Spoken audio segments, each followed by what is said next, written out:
Luego vamos a hablar sobre la glucosa, sobre el azúcar, sobre las pantallas, luz azul, etcétera.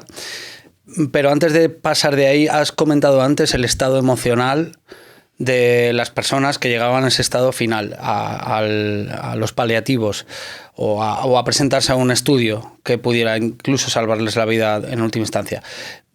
¿Cómo ves tú cómo se comportan estas personas? ¿Qué estado emocional tienen cuando llegan ahí? Y si ha habido algo que te sorprenda en la forma de comportarse las personas que les han dicho, oye, estás ya en las últimas. A ver, yo no tengo contacto directo con los pacientes, pero sí te puedo hablar de mis personas cercanas, ¿no? que han experimentado, que han tenido un cáncer. Es una situación muy compleja a nivel emocional porque ¿por qué? Porque sabes que te puedes morir. Tienes ese grupo ahí terrorista y hay unos pronósticos, te pueden decir incluso, bueno, pues eso, por ejemplo, un linfoma, un cáncer de mama, sabes que hay un buen pronóstico, pero tienes una incertidumbre que eso es una bomba de relojería para las emociones. Entonces, lidiar con eso es muy complejo, porque sabes que hoy estás aquí, pero... Entonces, Además, ese mismo estado de frustración te impide luchar precisamente contra el propio cáncer, ¿no? O sea, no te tiene que ayudar en nada tu sistema inmune. Exacto. Vamos, ahí... a ver, hay que tener mucha empatía, ¿vale? Con este tema y mucho corazón y entender a esas personas y ponerse en su piel y saber hacerles entender que va a ser un proceso largo, ¿vale? O sea, el problema del mundo de hoy es que estamos acostumbrados a la inmediatez, a pensar, un fármaco me va a curar en 2 días, y eso no es así. El tratamiento va a llevar un tiempo y además te va a deteriorar físicamente, tú no te vas a encontrar igual y hay que un poco entender ese proceso. Entonces, es muy importante de cara a pues, tener un familiar, un amigo, alguien que tenga un cáncer o incluso que nos toque a nosotros, ¿vale? Que va a ser un proceso que va a tener una duración, que no hay ningún fármaco que te cuide, o sea, que te cure de hoy para mañana. Si tienes suerte y está en un estadio inicial y es simplemente una cirugía y un seguimiento, vale, pero no es siempre el caso. ¿Vale? Entonces, ahí la gestión emocional, como bien dices, es muy importante mantenerse en un estado positivo y entender que eso va a ser un proceso con cierta duración e intentar buscar los recursos, las vías para ese estado de anímico, ¿no? de positividad, entendiendo que esto tiene su proceso de duelo. ¿Ok? porque obviamente pues, es como si a mí me dicen, pues eso, por ejemplo, cuando se murió mi padre, ¿no? Pues ya no va a volver, pues esto es lo que hay, tal, pues obviamente tú pasas tu periodo de duelo y no está mal. O sea, es que las emociones las tenemos que sentir.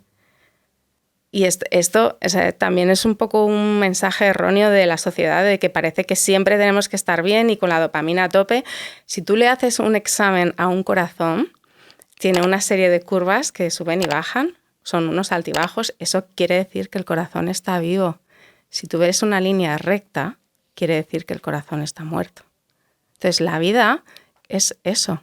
Una serie de altibajos, de subidas y bajadas, y tenemos que entender eso. Entonces, cuando vengan esas emociones negativas, tenemos que abrazarlas, transitarlas, decir, están aquí porque estoy vivo, ya está, esto se va a pasar. ¿Y cómo tengo que actuar en el caso de que haya llegado ese momento, me han diagnosticado un cáncer, incluso paso ese duelo, ese bajón posterior? ¿Qué cosas tengo que empezar a llevar a cabo para luchar contra esta enfermedad?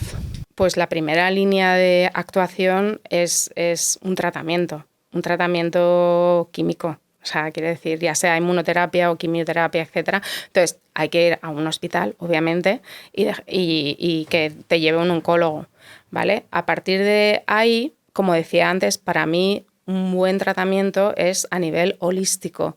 O sea, a nivel de nutrición, a nivel de ejercicio, a nivel de pensamiento. Esto ya lo acabamos de hablar ahora mismo, que te vas a enfrentar a un proceso largo. Y ya no solo el manejo de tus emociones. La otra cosa que decías es lo que influye a nuestro sistema inmunitario. Y eso está comprobado. El estrés deprime al sistema inmunitario. Entonces, tenemos que tener muy presente que nuestra actitud va a influir en cómo de bueno sea ese tratamiento, ¿vale? Si yo estoy en modo depresión, en modo negativo continuamente, eso va a influir negativamente al éxito del tratamiento. Lo que pasa es que si una persona que acaba en esta enfermedad, que todo apunta a que si has tenido un cáncer es porque había varias cosas en tu vida que no estabas haciendo bien, y ahora reforzado por un saber que tengo un cáncer, con la correspondiente depresión, con el correspondiente bajón emocional que esto te supone, te dicen que tu estado emocional tiene que ser alto para luchar contra esta enfermedad, seguramente sea muy frustrante. Sea, hostia, ahora tengo que ponerme a hacer ejercicio que nunca he hecho, tengo que ponerme a ver según qué alimentación que nunca he controlado, tengo que encima intentar no estar triste, que ahora es cuando más me va a costar estar triste. ¿Cómo se afronta eso?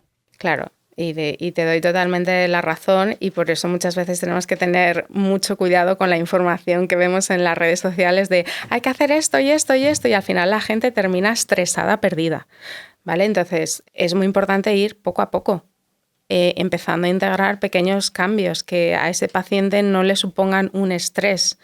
Obviamente, si es una persona que no ha hecho deporte en su vida, y quizá tenga incluso un problema de peso que le suponga un estrés ir al gimnasio, pues vete a pasear, empieza por ahí. ¿Cuál sería para ti el primer paso fundamental? ¿Para qué? El primer paso fundamental de hábitos para empezar a luchar contra un cáncer. De hábitos, es que depende un poco del punto de partida, pero la exposición al sol. Es que igual te parece una chorrada, pero es que hay gente que no sale de su casa. Bueno, Carlos Stroh en su libro Supervivir menciona que el principal problema del cáncer es la falta de cronología expuesto a la luz del sol, y cómo rompes eso con la luz azul, ¿no?, de las pantallas. Exacto. Pues el primer paso para mí sería la exposición al sol a primera hora de la mañana, un paseo de 30 minutos, o sea, una cosa tan sencilla. Y yo, por ejemplo, a veces cuando estoy muy estresada y tengo insomnio, ese es un hábito que introduzco para curarme mi insomnio. Salir a primera hora de la mañana a darme un paseo, porque sé que eso me va a regular mis ritmos circadianos, me va a relajar y todo es un impacto positivo en tu organismo. Entonces, primer paso, mayor exposición a la luz solar. Las interacciones sociales de calidad ya sabemos que son muy importantes, ¿vale? Porque liberan hormonas también. Entonces, eso, el movimiento es fundamental. Movimiento. Ya hemos dicho igual es una persona que no ha hecho deporte en su vida. Movimiento, vete a pasear. O sea, y no sé, si te da miedo porque salir a la calle, sube y baja escaleras en tu edificio, no lo sé, pero el movimiento es fundamental. No nos damos cuenta, tenemos lo mismo que hemos hablado antes del grupo terrorista, ¿vale? Porque a mí me encanta poner ejemplos que la gente entienda. Tenemos una farmacia interna en nuestro cuerpo que es la masa muscular, y la moneda de pago es el movimiento, algo tan sencillo como eso. A través del movimiento y del ejercicio físico somos capaces de sintetizar más de 9.000 moléculas. La gente solo moviéndonos. Solo, exacto. Obviamente, si haces un entrenamiento de alta intensidad, un entrenamiento de fuerza, vas a tener más beneficios, más moléculas. Pero simplemente con eso, tú imagínate la labor que hacéis vosotros en T-Center, ¿no? A mí me parece que algo tan sencillo como moverse y hacer ejercicio, estamos hablando de más de 9.000 moléculas.